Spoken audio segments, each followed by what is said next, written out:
Thank you, respected chairperson, madam. And I'm really thankful to my previous speakers, Professor Shobno Mara Begum and Professor Khushbu Vist, who had made my task a little bit easier. So many of the topics that are close to this particular talk, when we talk about deprescribing and adherence, that had been covered by both of our speakers. So let's start regarding the deprescribing practice and adherence. Both of these two are very important when we are treating our diabetic patient. Especially if we go by the 8825 guideline, there we can find out if we go through the chapters on geriatric diabetes management, they had categorically given the emphasis on polypharmacy in older adults so that we can rationalize our prescription. Let's discuss this real case.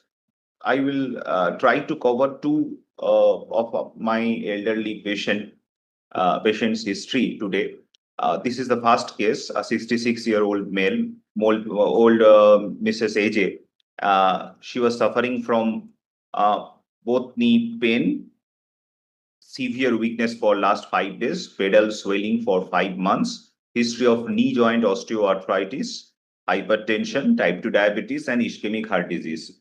Please note her BMI 36. Now, if we go by the medication list, before that, just focus on the HbA1c value, which is not controlled, 8.6%. There is hyponatremia, potassium is also low, creatinine elevated, EGFR 42. Other tests are almost normal.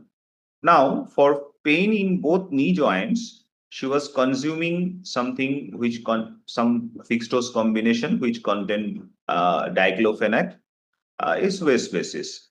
Apart from that, as she had pedal swelling for 5 months, she took furosemide 40 milligram for last 7 days when she had visited one physician.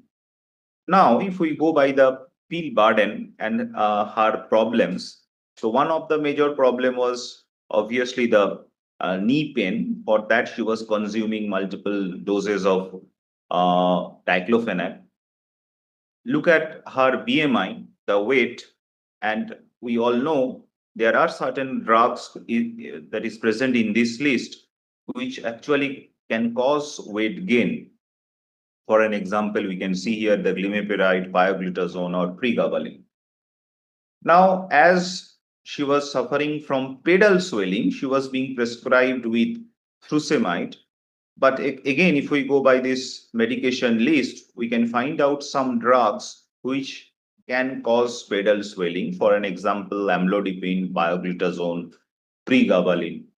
So without deprescribing, without omitting those drugs, the patient has been again exposed to furosemide, and that furosemide lead to hyponatremia, leading to weakness, and the patient is suffering. So we need what we need to address here for any elderly patient, the concept of prescribing cascade. We need to take care, because if I am taking some drug and that drug is doing some harm to me, we need to identify that and we need to withdraw that particular drug. Rather, if we to treat that new drug induced problem, I am adding certain new drug, and then that new drug is again going to cause some certain harm, and without deprescribing that particular drug, I am again adding another new drug to treat that drug induced disorder. So the vicious cycle will go on and on. We need to stop that. So we had done this reconciliation, we had stopped those drugs which actually causing problem. We had used this, and those need to be also taken care of, especially when we are treating our elderly population. EGFR based dose reduction is required. For an example, here we can see the metformin dose, and then also we need to take care of other medication. For an example, The patient was taking calcium carbonate for a long time, but we know that on top of PPI, this is a very simple drug-drug interaction by which we can understand that in the carbonate form, the calcium will not absorb in presence of PPI. So we need to give certain other salt. For example, here we had used calcium citrate. And for osteoarthritis, we had used lots of those drugs, but they don't have actual evidence. So we need to practice evidence-based medicine. And here we had to promote lifestyle modification, weight loss, physiotherapy. And as we can see, if we reduce the body weight, the pain decreased automatically. And EGFR also improved, we can see the HbA1c control. So this was being published also in a JAPI also. So already we had learned about polypharmacy, and both sides of the Atlantic, the prevalence is around 50%, 40 to 50%, and India also the prevalence is almost 50%, whereas the hyperpolypharmacy is around 30%, and potential inappropriate medication that is also around 28%. We had learned what is polypharmacy already. What is important to note that if I am talking about polypharmacy, it is not always overprescribing. Polypharmacy is very much correlated with underprescribing. The patient may take 14 drugs. One type 2 diabetes patient may take 14 drugs. There could be certain vitamin tablets, PPIs, different immunity boosters, but the patient is not consuming atorvastatin. This is a very simple thing we had noticed. The patient never forget to take a PPI, but they will not take the aspirin, even if they are suffering from ischemic heart disease. So we need to address this. And that is why we need to delete those drugs which is not really needed by them. And for that, deprescribing is very important tool. It is a systematic process of identifying and discontinuing drugs in instances in which existing or potential harms outweigh existing or potential benefits. Again, this need to be taken care because the context is also important. Every patient is different, so we need to use our patient-oriented evidences that matters, that outlook, not only that disease-oriented evidences. So individual patients' care goal, their current level of functioning, life expectancy, values, and preferences need to be taken care of. And most importantly, it is not about denying effective treatment to eligible patient. So it is a positive patient-centered intervention with inherent uncertainties and requires shared decision-making, informed patient consent, and close monitoring of effects. So these are few steps which we can follow. First question we need to ask whether I am using certain drug which actually do not have any benefit. Then we need to calculate the risk versus benefit. So if harm outweighs benefit. Next, the symptoms or disease for that drug had been used is still persistent. Still the medication is required. Many times the next question or fourth question become very important. We give multivitamin tablets for a long time without any specific reason. So potential benefit unlikely to be realized because of limited life expectancy. Even if we use statin in when the age is more than 85 or 80, 90 years of age, it is not that helpful. Rather, it may cause some harm. So we need to be asked this type of questions while doing deprescribing.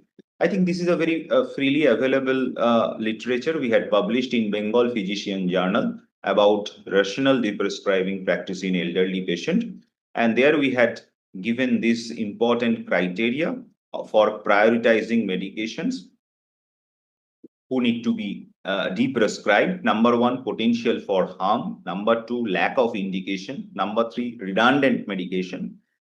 Number four, patient preferences and quality of life that need to be taken care of. Of course, we need to give emphasis on drug disease interactions And generally in the global guideline, this is lacking the pharmacoeconomic consideration.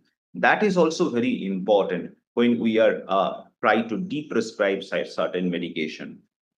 So with if I am doing the prescribing, it is our also duty to educate our patient, and there should be certain patient information leaflets so that they can understand the deprescribing process. If some withdrawal symptoms happening, they can manage, or they should report us, and how we should educate our family members in this journey of deprescribing, because deprescribing is not a snapshot like thing. It is a prospective planning. So we need to have a proper communication strategies for deprescribing, and for that we need to empower our patient. That is again very important tool, and we had proposed this. I think this is also available in net. You can download and you can go through that. As we are talking today, type 2 diabetic patient, elderly type 2 diabetics patients who are frail and frail also, if we follow this de-intensify, these are the key considerations when we need to decide on deprescribing, like dementia. Of course, age is more than 80, impaired renal function, other comorbidities, whether we are achieving tight glycemic control, so more chance of hypoglycemia, end of life. So life expectancy is less than 1 year. So we need to be take extra care. Nursing home residents, significant weight loss, inappropriate medications, then frequent hypoglycemia, long duration of diabetes. Patient is suffering from more than 20 years of diabetes. Then also, this is a very interesting flow chart which we can follow in our day-to-day practice, by which we can balance between risk of continuing one drug and risk of uh, adding something more or withdrawing certain important drug. For an example, I am giving one very common encounter, that a patient is on SGLT2 inhibitor. Now his age is 60 years, no other comorbidity. We can continue that drug. But at the same time, if the patient age is 84 or 85 years, patient is on SGLT2 inhibitor, what benefit we can provide by that SGLT2 inhibitor? Rather, we can expose the patient with certain more adverse drug reaction. So we need to balance between benefit versus harm at all step, and if there is more chance of harms, we need to deprescribe those particular agents.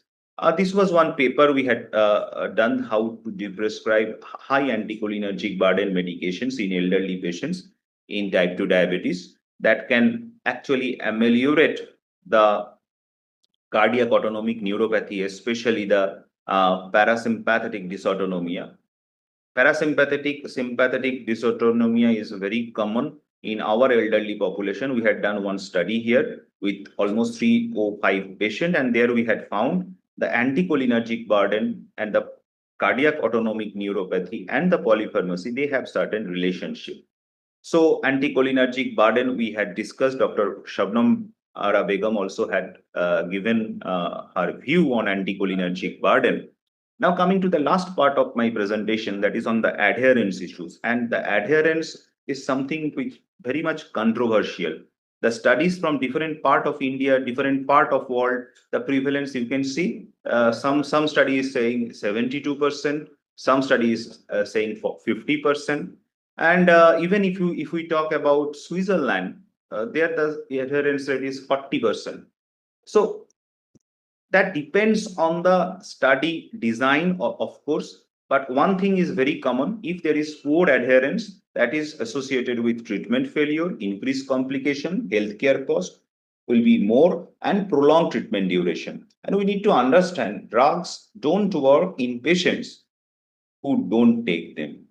So also we had done one study by which we had shown, if we use certain medication adherence improving skill, that actually help to reach more patients to that less than 7% cutoff. These are few important steps which we should follow while seeing our elderly population. This was the device we had used, and I think the simple approach, that is simplifying the regimen, imparting the knowledge to the patient. So patient should be informed appropriately, modify the patient beliefs and behavior, then provide the communication and trust, leaving the bias, evaluating. After doing everything, again, we need to evaluate the adherence. And when we talk about adherence, in the adherence word, there are three E's. And what that three E's mean? One is education. That means we need to inform, we need to empower our patient. Number two is empathy, to build trust and emotional resilience. And number three is the economics, because to mitigate, we need to mitigate the cost related barriers. And on that issue, we had published our this CPHHR. We are publishing one journal also. Dr. Partho Sarathy Dotto is taking this initiative. We had published this article there where we had shared the last patient's story, who is Mrs. TP, 68-year-old woman with hypertension and type 2 diabetes, lives in a rural area with limited healthcare access, fixed income with high drug cost. There are barriers to adherence like financial constraint, limiting access to medication, lack of understanding of medication importance, and fear of sometimes misconceptions about treatment was there. So what Dr. XYZ had done, there were first of all the empathetic communication, what we had discussed previously, simplifying the medical explanation using non-technical language, avoid those jargons, building trust by addressing fears and misconceptions, and identifying affordable medication alternative. We can use famotidine sometimes. It is not always to prescribe pantoprazole or its costed, or now we have also vonoprazole, one new kit. So what the doctor had done, he had connected that lady with community resources like Pradhan Mantri Bharatiya Janaushadhi Kendra, and she had taken now the products same in a much lesser price. So also, she had arranged with some certain community health worker visit who had helped her regarding the education and emotional encouragement. As a doctor, we need to remember this message from our ancestors, our teachers, great teachers, Krishna, that those who are free from pride and delusion, who have conquered the evil of attachment, who are constantly engaged in the self, who are free from desires and are beyond the dualities of pleasure and pain, attain that imperishable state. This is the thing we need to remember. Every patient is different, but this idea, this thinking should be with us, because this simple thinking can increase the adherence for the patient. Even the patient will come back to us. That adherence also become increase if we follow this simple rule. So key takeaways from that particular case study: empathy and accessibility in healthcare are transformative. Addressing emotional and practical barriers enhances the patient outcomes. Healthcare can mirror a spiritual journey, providing hope and healing. So, to conclude this particular talk, deprescribing is not denial, it is deliberate act of care tailored to patient safety and quality of life. Effective adherence strategies blend science with empathy, communication, and cultural sensitivity.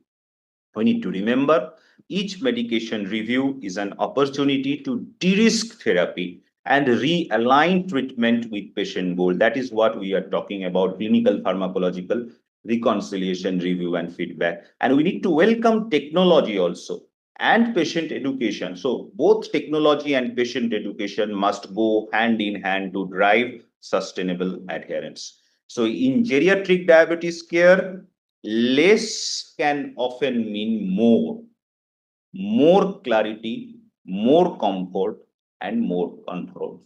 Thank you very much once again.